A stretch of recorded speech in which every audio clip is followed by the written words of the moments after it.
Géopolis Télévision, dans les profondeurs de l'économie africaine. Tout de suite,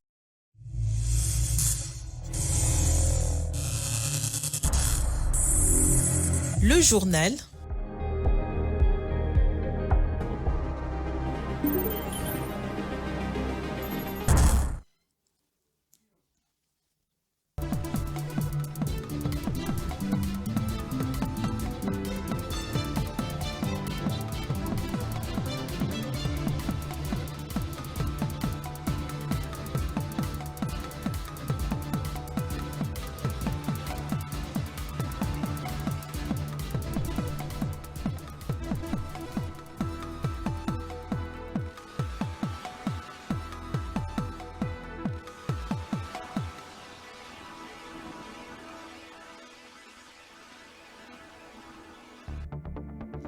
Deuxième journée du séminaire du gouvernement, la première ministre Judith Souminois a invité les membres de son gouvernement au respect de la loi, mais elle a aussi mis un accent particulier sur les bonnes valeurs. Vous aurez des plus amples détails dans ce journal. Et puis, le Sénégal et la Gambie envisagent de renforcer les échanges commerciaux entre eux en relevant le niveau de ces secteurs. Les deux pays ont échangé moins de 5% de leur commerce global estimé à 113 milliards de francs CFA. C'était là les sommaires, mesdames, messieurs, bonsoir, bienvenue dans cette livraison de l'actualité. Je l'ai annoncé en titre, après le lancement des travaux du séminaire du gouvernement par le président de la République Félix Tshisekedi le dimanche dernier, la première ministre Judith Souminois a invité au deuxième jour de ses assises ce lundi 22 juillet les membres de son gouvernement au respect de la loi. Des plus amples détails dans cet élément. Au deuxième jour du séminaire du gouvernement axé sur le partage d'informations et d'expériences en vue de consolider la cohésion de l'exécutif national, ce lundi 22 juillet, la première ministre Judith Souminois Tuluka a convié le membre de son gouvernement au respect des lois de la République et à faire preuve de la bonne moralité dans l'exercice de leurs fonctions régaliennes. Il est donc temps de tourner le dos aux antivaleurs, au clientélisme, au tribalisme, à la corruption, au détournement de deniers publics. Il faut changer la donne. L'exemplarité des responsables que nous sommes nous astreint à être le premier à respecter nos tests légaux et réglementaires, notamment les codes de la route, a-t-elle déclaré, et d'ajouter un ministre n'est pas au-dessus de la loi, mais plutôt un exemple pour la société. La population nous regarde, la jeunesse nous observe. La première ministre a par ailleurs, lors de son exposé sur l'implémentation du programme d'action du gouvernement 2024-2028, interpellé le membre de son gouvernement pour l'atteinte des missions assignées à chacun d'entre eux pour engager la RDC une fois pour toutes sur l'orbite du développement. Chacun sera jugé à la une de sa compétence, de ses qualités professionnelles, mais aussi de sa bonne moralité. C'est cela la ligne directrice du gouvernement de la différence. Lancé le dimanche 21 juillet par le président de la République Félix Tshisekedi, les travaux de ces séminaires du gouvernement vont se clôturer le 23 juillet prochain. Prenons cette information en bref, initialement prévue pour ce lundi 22 juillet, à la poursuite du procès Bukangalonzo portant sur le détournement à présumé des fonds alloués au parc agro-industriel de Bukangalonzo a été renvoyé au 11 novembre de l'année en cours. C'est ce qui renseigne une ordonnance de renvoi publiée vendredi 19 juillet par le président de la Cour constitutionnelle. Cette décision fait suite à la demande de renvoi sollicitée par Christo Stéphanous Grobler par son avocat conseil au motif de santé, mais aussi aux changements à venir dans la composition des membres de la Cour constitutionnelle. Et puis, en l'espace de 2 mois, le nouveau ministre de la Justice, Constant Moutamba, s'est illustré par plusieurs mesures dans son secteur. Cela contribue-t-il à redresser la justice selon que le veut tout le monde, y compris le président de la République démocratique du Congo? Tentative de réponse dans cet élément signé dans mon mat. Nommé ministre de la Justice en mai 2024, a pris de nombreuses mesures en l'espace de seulement 2 mois. Pendant certaines de ces mesures sont déjà contestées en raison de leur manque de base légale et de leur suivi problématique, au point d'amener une certaine opinion à penser que ces actions relèvent du populisme, voire d'amateurisme politique, plutôt que d'une réelle volonté de réformer une justice qu'on dit malade. L'un des premiers actes du ministre a été d'ordonner au procureur général près la Cour de cassation de poursuivre les homosexuels sans cadre juridique adéquat. Malgré l'absence des bases légales, le procureur général près la Cour de cassation a suivi cette injonction en instruisant à son tour le magistrat afin de punir les responsables des actes homosexuels et d'autres pratiques telles que le sexe en groupe. De plus, Constant Mutamba a demandé des mesures judiciaires contre les perturbations sonores avec des sanctions financières pouvant atteindre $500 américains. Bien que ces mesures aient permis de réduire dans une certaine mesure les nuisances sonores à Kinshasa, certaines infractions persistent, notamment en ce qui concerne l'utilisation illégale de l'espace public. Le ministre a également exigé en 72 heures des banques commerciales de la DGDA, de l'ex-ONATRA et d'autres services publics de déclarer tout le bien saisi ou confisqué sous leur contrôle. Tout le monde attend encore voir si l'ordre a été suivi de près. La suppression de la délivrance du folio 92 F92, un formulaire remis jusque-là aux demandeurs de la personnalité juridique à titre d'accusé de réception, suscite également une vague de contestation. Par un communiqué publié le 20 juillet dernier, le ministre de la Justice, Constant Mutamba, a accordé un délai d'1 mois aux associations sans but lucratif, dont les églises, pour introduire une nouvelle demande des personnalités juridiques. Cette affaire soulève des questions sur la liberté d'association. De nombreux Congolais invitent le ministre à veiller avant tout à la stricte observation de certaines mesures déjà prises, mais aussi et surtout de se concentrer sur les défis importants auxquels fait face le pays en termes de justice, tels que l'impunité des crimes économiques, la lenteur de la justice et la surpopulation carcérale dans les grandes villes. La réforme de la justice demande, de l'avis d'un grand nombre d'experts, une approche réfléchie et soutenue pour garantir l'efficacité et la légitimité des mesures prises. Parlons à présent sécurité. Les rebelles du M23 ne cessent de violer la trêve humanitaire mise en place pour accélérer l'assistance aux déplacés et autres victimes de la guerre. Ils ont attaqué les positions des FARDC malgré la trêve. Pour Nikez Kibelbel, les rebelles agissent impunément parce que couverts par les grandes puissances. L'expert en question militaire affirme qu'en réalité la RDC est seule face à un complot international des nations d'Afrique et d'ailleurs qui entraîne le Congo dans une guerre d'usure. Nikez Kibelbel a été joint depuis Goma par Patrick Yelunga. Effectivement, nous sommes seuls. La RDC est seule face à un complot international. Nous le disons régulièrement que le Rwanda ne peut rien faire sans l'appui des anglo-saxons, notamment des États-Unis, de la Grande-Bretagne et aujourd'hui de la France. La guerre coûte cher, la bonne guerre ne se fait qu'avec des alliés. Et regardez tous les alliés que le chef de l'État congolais, Félix-Antoine Tshisekedi, avait pris, notamment l'EAC. Vous avez vu ce qui s'est passé sur le terrain. L'EAC a refusé de se battre. Il a voulu même créer des zones tampons parce que l'EAC a reçu la pression des États-Unis.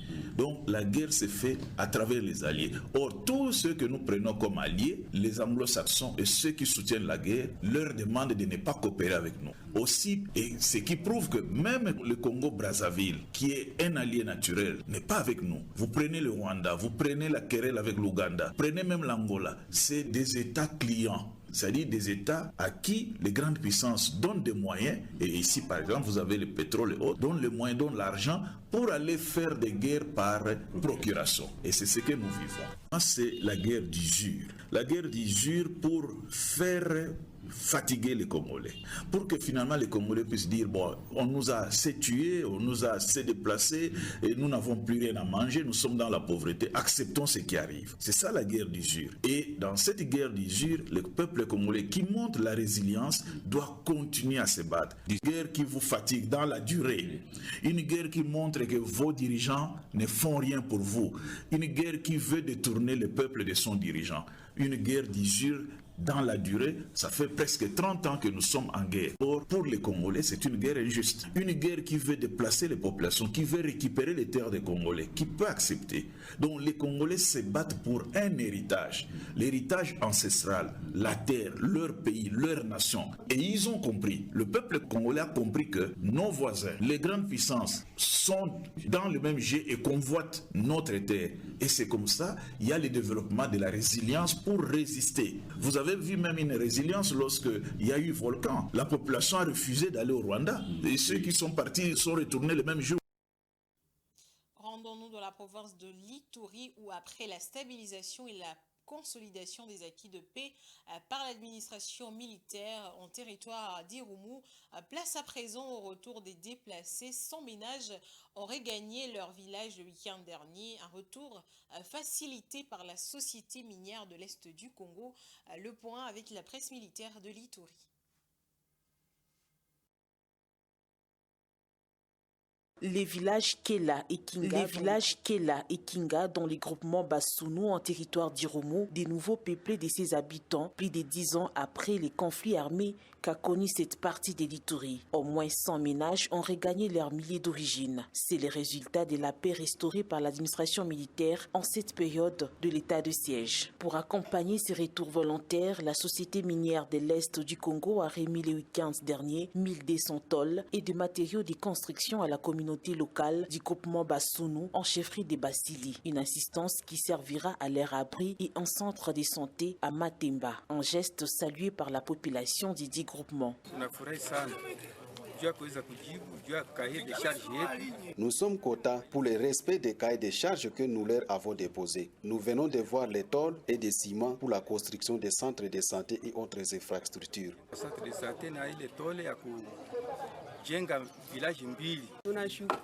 Nous remercions cette entreprise pour ses dons à faveur des habitants de Kinga et Kela. Nous allons construire et habiter définitivement. Occasion pour le directeur général des SMEC, l'honorable dignitaire Saïdi Chichombo, d'appeler la population à regagner cette entité coutumière car la sécurité est déjà rétablie. Le souhait vital est qu'ils reviennent dans leur village. C'est pourquoi nous avons offert ces dons. Et en plus, ils doivent collaborer avec les services de sécurité et à continuer à dénoncer les ennemis de la paix et du développement. Il y a peu, la société minière de l'Est du Congo, dans le cadre du respect de son cahier des charges, vient d'ouvrir la circulation de la route de desserte agricole allant du village Bovonkoutou, longue de 60 km, jusqu'à Matemba. Du 4 juillet 1997 au 4 juillet 2024, cela fait exactement 26 ans jour pour jour depuis que Sa Majesté Mwami Mwenda Bantou Masuka Mwami Mungo Godefroy Junior, roi de la chefferie Baéké et du Guérenganzé, trône à la tête de cette entité. À cette occasion, les Baéké de partout et les Congolais en général ont célébré avec faste dans l'unité et la diversité culturelle la fête du trône qui s'est déroulée à Bunkeya, capitale de la chefferie située dans le territoire de Lubudi, dans la province du Lualaba. De plus amples détails avec Dieudonné Boinali. Du 4 juillet 1997 au 4 juillet 2024, cela fait exactement 26 ans, jour pour jour, depuis que Sa Majesté Mwami Mwenda Bantou Masuka Kaneranera Munongo Godefroy Junior, roi de la chefferie de Baéké et d'Igarengazé et dignitaire d'État, trône à la tête de cette entité administrative décentralisée. À cette occasion, les Baéké de partout en particulier et les Congolais en général ont célébré dans l'unité et la diversité culturelle la fête du trône qui s'est déroulée à Bunkeya, capitale de la chefferie, située dans le territoire de Lubudi, dans la province du Lualaba. La cérémonie a connu la participation de plusieurs personnalités venues de tous les coins et recoins de la RDC, du continent africain, voire du monde entier. L'on a noté la présence de nombreux dignitaires, notamment des rois venus de divers pays d'Afrique. Comme il fallait s'y attendre, les danses folkloriques traditionnelles étaient au rendez-vous pour agrémenter ces jubilés d'argent. Ensuite, des discours élogieux à l'endroit de Sa Majesté Mwami Mwenda Bantou ont été auditionnés. Le dimanche 7 juillet 2024, une messe d'action de grâce a été dite à la paroisse Saint-André et Gilles de Bunkea afin d'implorer les Très-Hauts pour que ces derniers accordent grâce et protection à Sa Majesté et pour remercier les bons dieux pour cette grâce particulière pour les 26 ans de règne. La matinée du lundi 8 juillet 2024, dans la cour royale, des événements riches en couleurs ont été organisés. Il s'agit de l'inauguration du musée royal Mouémois pour perpétuer et valoriser l'histoire non seulement du peuple yéké, mais aussi de toute la RDC et de partout, et de la remise de 300 motos pimpantes neuves aux différents chefs de terre et des services administratifs de la chefferie de Bayéké, dans le cadre de l'accomplissement de leur mission. Ces gestes louables est la preuve de la bonne gestion de la redevance minière dans les entités territoriales décentralisées. Pour terminer, dans la matinée du mardi 9 juillet 2024, Sa Majesté Fiti V du Ghana a présidé une réunion du Forum des rois d'Afrique à Lubumbashi au cabinet de Sa Majesté Mwami Mwenda Bantou. Aucune déclaration faite à la presse. Pour plus de détails, vous suivrez cet élément en page magazine juste après cette édition du journal. Parlons sport à présent. À 5 jours de la cérémonie d'ouverture des Jeux Olympiques de Paris, la délégation de la République démocratique du Congo, composée de 9 personnes, dont 4 athlètes, à savoir Marcela Sakombi et Brigitte Mbambi. Pour la boxe, Aristote Apelanga et Divine Miansadi pour l'athlétisme est arrivé ce lundi 22 juillet à Paris, France, en provenance de Kinshasa en vue de prendre part aux Jeux Olympiques. Et ces derniers sont prévus du 26 juillet au 11 août dans la capitale française. Blaise Kozola aux commentaires.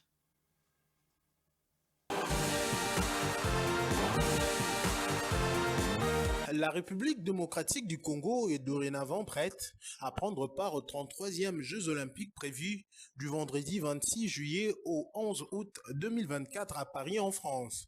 4 athlètes congolais ont quitté Kinshasa dimanche 21 juillet 2024 dans la soirée et ont rejoint Paris, capitale française. Il s'agit entre autres de boxeuses Marcela Sakobi et Brigitte Mbambi, mais aussi les nageurs Divine Miansadi et Aristote Ipelenge.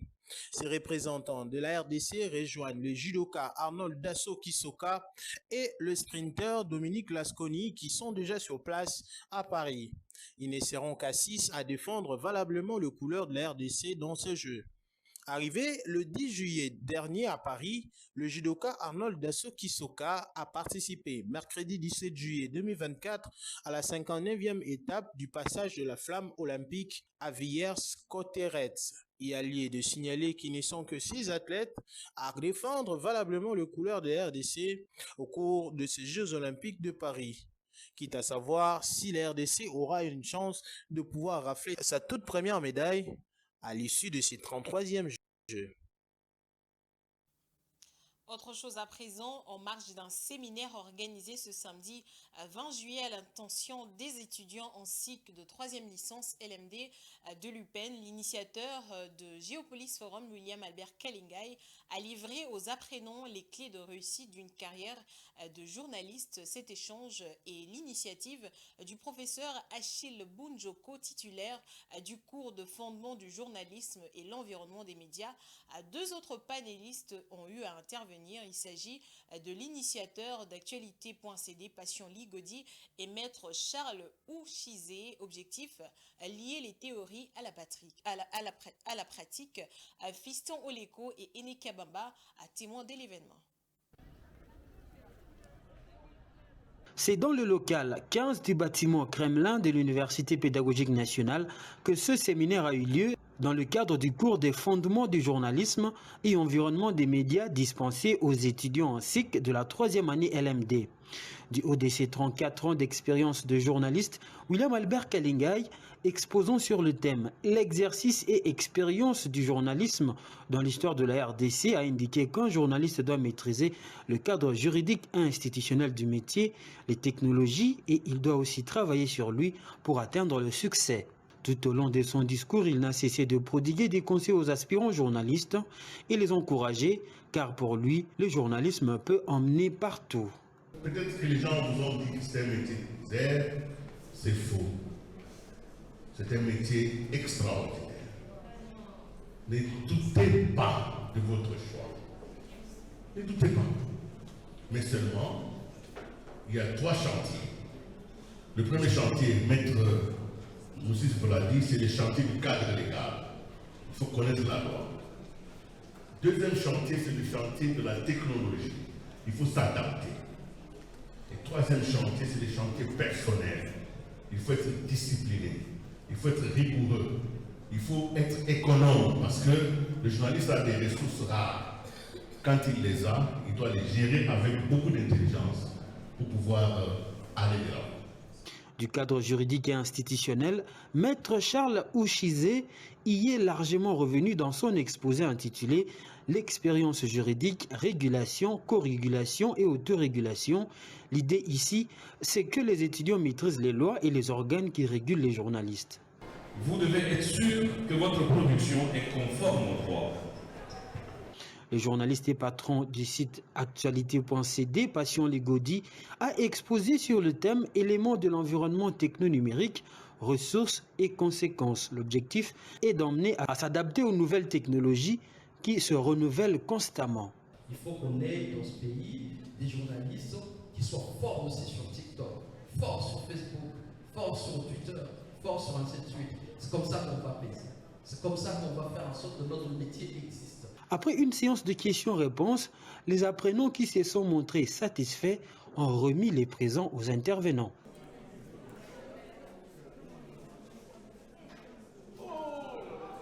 Est-ce que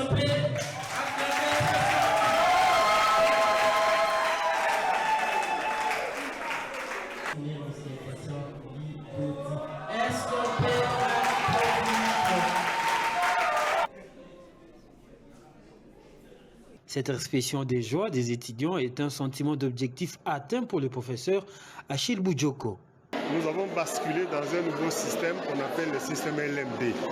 Donc ce système recommande à ce que les apprenants soient face ou soient soumis à l'expertise de professionnels.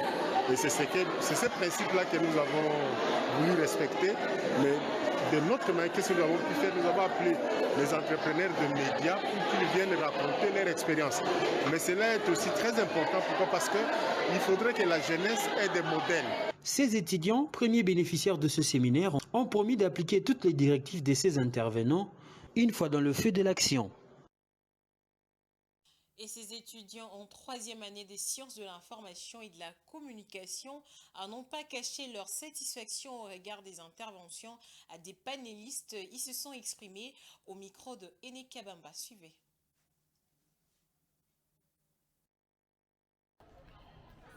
Au fait, déjà, je remercie beaucoup les intervenants d'aujourd'hui, M. William, M. Charles et M. Passion. Et du coup, c'était vraiment bénéfique parce que de M. William, je retiens qu'il ne faut jamais abandonner, il ne faut jamais lâcher. Quand tu as tes rêves, tu dois t'accrocher, tu dois continuer. Et de M. Charles, je retiens qu'un journaliste doit respecter le loi, en tout cas doit respecter les normes, le code d'éthique. Et de M. Patient, je retiens qu'il faut mieux faire son métier de journalisme et cela avance selon la technologie. Moi vraiment je suis flatté avec le professeur Achille ainsi que les intervenants qui ont participé. Ce qui m'a touché en fait c'est l'expérience de M. Willy Kalengai. Donc il a commencé de village jusqu'en Europe, il a fait l'Amérique, il a fait pour moi je dirais, il a fait même le tour du monde en fait. Pour nous c'est une personne, donc un modèle dont nous devons vraiment suivre. Bon, pour moi on peut retenir que la conférence s'est bien passée et du coup M. Charles nous a inspirés à suivre le métier et M. William aussi nous a inspirés à suivre le métier sans toutefois tenir compte de tout ce qui se passe, sans toutefois suivre l'idée des autres personnes, mais rester droit dans ce que tu rêves, rester focus dans tout ce que tu maintiens dans ton cœur. Du côté de M. Charles, j'ai vraiment apprécié sa façon d'être avec nous. Il nous a posé des questions, nous aussi nous avons répondu. Et puis, il a aussi frappé à notre conscience pour que nous puissions aller relire les codes déontologie des droits du journalisme. Et puis, du côté de M. Willy, j'ai beaucoup aimé sa façon d'être. Il était humble et puis il nous a aussi exhorté d'être humble, de nous humilier. Et puis, il m'a inspiré de faire le journalisme, malgré que moi, de mon côté, j'avais choisi de faire la communication des organisations. Allons à présent au-delà de nos frontières avec la page internationale.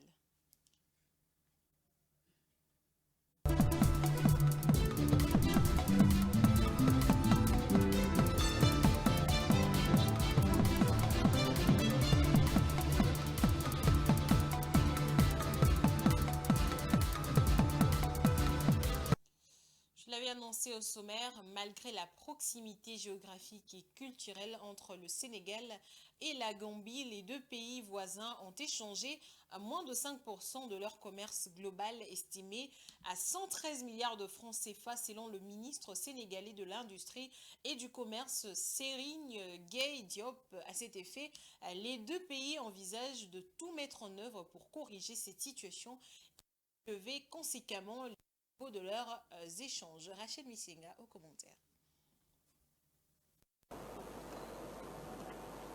Ce dimanche, l'Union africaine s'est réunie à Accra, au Ghana, pour aborder les défis de l'intégration africaine et coordonner une position commune avant ses prochaines rencontres avec le G20 et l'ONU.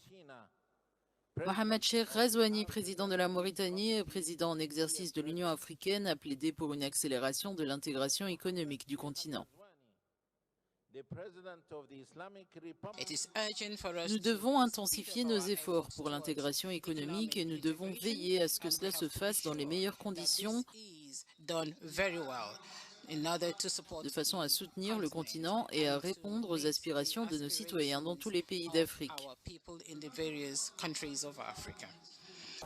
La réunion a également abordé en profondeur les mécanismes de financement des projets de l'Union africaine, notamment la dépendance significative de l'organisation vis-à-vis des fonds de partenaires non africains. Sous le thème « Éduquer une Afrique adaptée au XXIe siècle », l'événement a réuni l'Union africaine et les communautés économiques régionales. Tous les participants se sont accordés sur la nécessité de favoriser la croissance économique et les échanges intra-africains.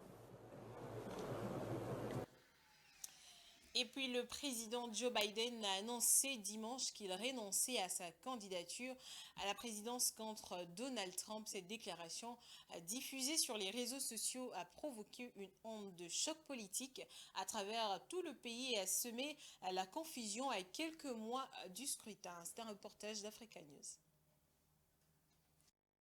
Joe Biden a annoncé dimanche qu'il renonçait à sa candidature à la présidence contre Donald Trump dans un message publié sur les réseaux sociaux qui a provoqué une onde de choc politique dans tout le pays et jeté le trouble sur l'élection à quelques mois du scrutin.